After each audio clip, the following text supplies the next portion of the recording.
RAS यानी recirculating aquaculture system का ये जीता जागता उदाहरण है।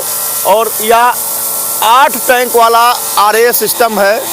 उत्तर सरकार जो है, केंद्र सरकार और राज्य सरकारें अपने अपने हिस्से के साथ इस पर अनुदान भी देती हैं। 8 टैंक वाले RAS सिस्टम पर, 6 टैंक वाले RAS सिस्टम पर और 1 टैंक वाले RAS सिस्टम पर।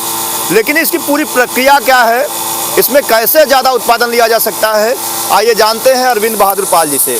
इसमें बड़े बड़े बुलबुले दिख रहे हैं जी, मोटर की तेज आवाज़ आ रही है। तो सबसे पहले मैं यही जानना चाहूँगा कि बुलबुले क्या हैं? बुलबुले हैं वो में कंप्रेसर चल रहा है और पानी सर्कुलेट करने के लिए नीचे से एयरलाइन दी गई है जी जी, और कंप्रेसर का जो ये हवा निकल रही है वो ये बुलबुले दिखाई दे रही हैं। तो ये ऑक्सीजन के बुलबुले, ऑक्सीजन के बुलबुले हैं।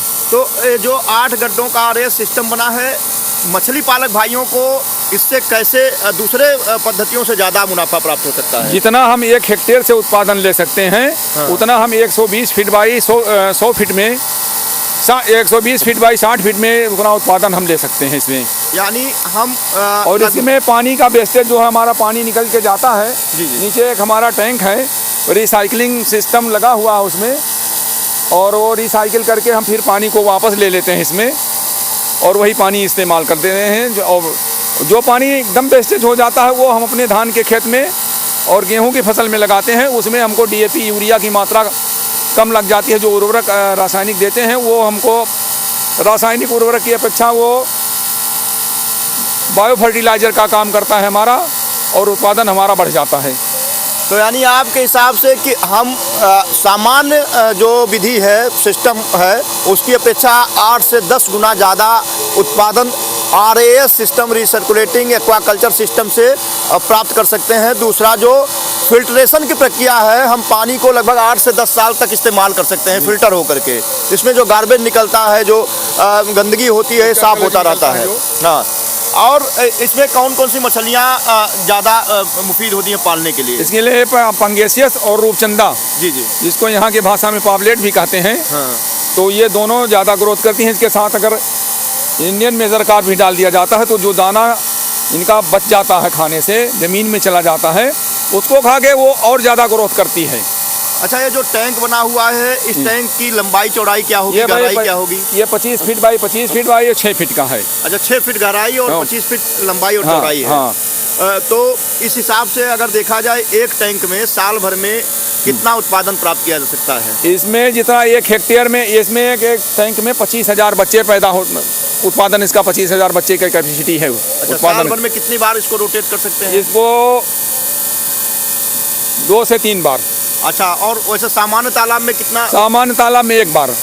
तो एक और खासियत आपने बताई कि ये जो गड्ढे दिखाई पड़ रहे हैं 25 बाई 25 और गहराई 6 फीट, इन गड्ढों में आप 2 से 3 बार न केवल उत्पादन प्राप्त कर सकते हैं, बल्कि 8 से 10 गुना ज़्यादा उत्पादन प्राप्त कर सकते हैं। साथ ही पानी का जो वेस्टेज है वो 0 है, और जो सामान्य पानी बाहर भी जाता है वह खाद के रूप में, एक उर्वरक के रूप में धान के खेतों की फसल में काम करता है। बहुत सारे पाइपें दिख रही हैं, इन पाइपों का क्या काम है, चाहेंगे थोड़ा इसके बारे में बताएं? एक पाइप लाइन जो ये 2 इंच की गई है, ये एयरलाइन की है जी जी, और ये 4 इंच की पाइप गई है। तो हमारी नीचे 4 इंच की बोरिंग लगी है, उस पर 5 HP सिंगल फेस का मोटर लगा हुआ है। हाँ, और उससे ये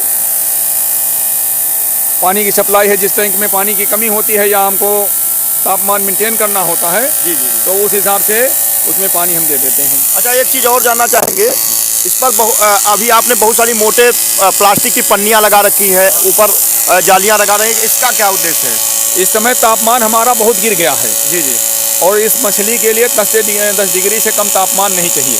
हाँ, तो तापमान 4-5 डिग्री चल रहा है। इसके लिए हमने इसको ढक दिया कि जो ऊपर से बाहर की हवा आए। पॉलीथीन लगी हुई किनारे किनारे, ऊपर से ग्रीन मैट पड़ी है, हाँ, तो इससे ये तापमान नियंत्रित कर देता है।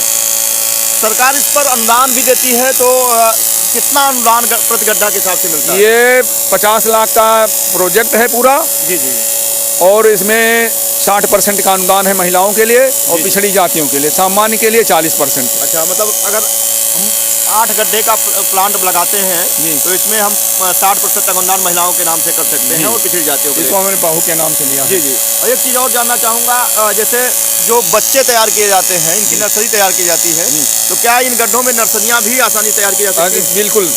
अभी कौन कौन सी वैरायटियाँ इसमें पड़ी हुई इसमें हैं? पंगेसियस, रूपचंदा और रोहू हैं। अच्छा, इसके लिए बिजली या एनर्जी की कितनी ज़रूरत पड़ती है? एनर्जी तो इसमें कम ही ज़रूरत पड़ती है। जैसे ये जो चल रहा है लाइट से चल रहा होगा, जी, जनरेटर भी है। कितने केवीए की ज़रूरत पड़ती होगी? इसमें ज़्यादा से ज़्यादा 5 kVA की ज़रूरत है। अच्छा, और जो इसके लिए पानी की उपलब्धता है, उसके लिए बोरिंग की कितनी गहराई की ज़रूरत पड़ती होगी? बोरिंग अलग अलग एरिया की अलग अलग जगह है। हमारे यहाँ तो 80 फीट पर हो जाता है, जी जी। लेकिन हमने 250 फीट करा लिया है कि आए दिन जलस्तर नीचे गिरता जा रहा है। जी जी। और वो 6 इंच की बोरिंग हमने करा ली है और 4 इंच का सेक्शन करते हैं। अच्छा, तो और कोई ख़ास बात जो इसके बारे में बताना चाहते हो? खास बात यह है कि जैसे पाली हाउस में बिना मौसम की सब्जी तैयार हो जाती है, जी जी जी। इस तरह से हमारे बच्चे भी इसमें, जैसे अगर हम सामान्य तालाब में डालेंगे तो मार्च में बच्चा डालेंगे और वो हमारा सितंबर तक जाएगा तैयार होने में। तो जब सबके पास तैयार हो जाता है तो भाव गिर जाता है। जी जी। जैसे इस साल 72 रुपये तक पंगेसियस का रेट आ गया, हाँ। और ये जब हमारा अप्रैल मई में तैयार होगा तो 120-130 रुपये किलो जाएगा। जी जी। तो फ़ायदा हमारा ज़्यादा होगा, रेट अच्छा मिलेगा तो उत्पादन भी अच्छा हो जाएगा।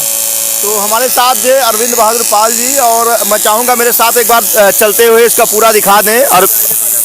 अरविंद बहादुर पाल जी ने अभी हमको RAS सिस्टम यानी रिसर्कुलेटिंग एक्वाकल्चर सिस्टम के बारे में जानकारी दी, और इसमें देखिए पंगेसियस के बच्चे पड़े हुए हैं, और इन्होंने बताया कि जैसे हम पाली हाउस में बेमौसम की सब्जियों का उत्पादन करते हैं, वैसे ही बेमौसम हम मछलियों का उत्पादन बेहतर और अधिक उत्पादन लेकर के बेमौसम सप्लाई दे करके ज़्यादा लाभ कमा सकते हैं। पानी का दुरुपयोग इसमें नहीं होता है, इसमें पानी को रिसर्कुलेट किया जाता है, रिसाइकिल किया जाता है, और जो पानी बाहर निकलता है उसका उपयोग हम खेतों में करते हैं। 8 गड्ढे के प्लांट पर इस पर सरकार द्वारा महिलाओं और पिछड़ी जातियों के लिए लगभग 60% का अनुदान दिया जाता है, क्योंकि जो अनुदान है सामान्य जातियों के लिए वो 40% है। इसके अलावा ये ठंडियों में मौसम को प्रतिकूल जो ठंडक हो जाता है, मौसम तापमान गिर जाता है, तापमान नियंत्रण का भी इसमें पूरा इंतजाम होता है। इससे मछलियां जो है मरती नहीं है। ऑक्सीजन की 24 घंटे सप्लाई होती है, पूरी मात्रा में मछलियों को ऑक्सीजन मिलता है। इससे मछलियों का ग्रोथ होता है, उनको फीडिंग देने में आसानी होती है, और कई बार जब तालाब कट जाता है तो मछलियां बह करके दूसरी जगहों पर चली जाती हैं, इससे किसानों को नुकसान पहुंचाता है। इन पक्के तालाबों के चलते इन सारी तरह की जो परेशानियां आती हैं, नुकसान उठाना पड़ता है, उससे किसान पूरी तरीके से बच जाता है।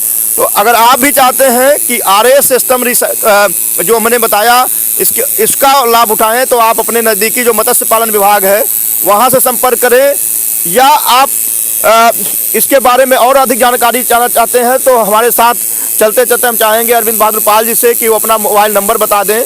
और एक चीज़ और, अगर आप लोग काला नमक धान का बीज चाहते हैं, काला नमक का सुगंधित चावल चाहते हैं जो ओरिजिनल क्वालिटी का है, सिद्धार्थनगर बॉर्डर से सटे हुए हैं, या बादशाह पसंद चावल धान की वैरायटी चाहते हैं, तो उसके लिए भी आप संपर्क कर सकते हैं। पुनः एक बार बता दूं, काला नमक के ओरिजिनल चावल के लिए, ओरिजिनल धान के बीज के लिए, बादशाह पसंद धान के बीज के लिए आप सीधे अरविंद बहादुर जी से संपर्क कर सकते हैं। चलते चलते मैं चाहूँगा अपना मोबाइल नंबर आप बता दें। मेरा मोबाइल नंबर है 9919981581। चाहूँगा एक बार हिंदी में बता दें। 99 991 998 1581 991 998 1581। एक बार फिर से इंग्लिश में रिपीट कर दीजिए। 9919981581। तो इन नंबरों पर आप संपर्क कर सकते हैं RAS विधि के लिए। साथ ही आप संपर्क कर सकते हैं काला नमक धान, काला नमक चावल, बादशाह पसंद धान के बीज के लिए भी। हमारे साथ अरविंद बहादुर पाल जी थे, एक्वाकल्चर एक्वा फिशिंग के एक्सपर्ट किसान और प्रगतिशील किसान। ऐसे वीडियो के लिए बने रहिए। धन्यवाद।